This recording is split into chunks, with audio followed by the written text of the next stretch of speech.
1961 வருஷம் நவம்பர் 19 திருநெல்வேலியில அங்கரிய தேவருக்கும் மணியம்மாளுக்கும் ஒரு அழகான இரண்டாவதா பிறந்த குழந்தை.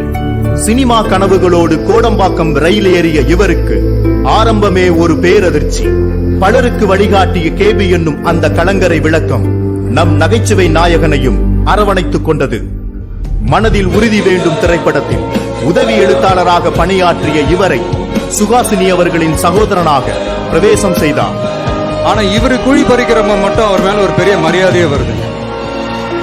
அந்த மரக்கன்று நடுறாருல, அதை நான் சொல்ல வரேன். தமிழ்நாட்டில் மழை வேண்டுமென்றால் மரங்கள் நட வேண்டும். அது ரொம்ப பெரிய விஷயங்க. ஒரு நடிகனா சிரிக்கவும் சிந்திக்கவும் வைக்கிறாரு. ஒரு படி மேல போய் செயல்லையும் இறங்கிட்டாரு, செயல்படவும் வச்சுட்டாரு. Super sir.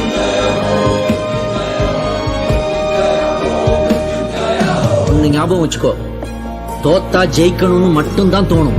ஆனா அவமானப்பட்டா சாதிக்கணும்ன்ற வெறியே வரும்டா. நான் ரொம்ப டவுன் இருக்கும்போது எங்கேயாவது வெளியே டிராவல் பண்ணும்போது இவரோட யூடியூப் காமெடி பார்க்கும்போது கம்ப்ளீட்லி மைண்ட் சேஞ்ச் ஆகும். டோட்டல் இந்தியாவில் உள்ள மாணவர்களுக்கும் இளைஞர்களுக்கும் ஒரே ஒரு சூப்பர் ஸ்டார் உண்டா, அது பாரத ரத்னா டாக்டர் APJ அப்துல் கலாம் மட்டும் தான் சார். விவேக் அவர்கள் நாங்க 2 பேரும் பிக் ஃப்ரெண்ட்ஸ்.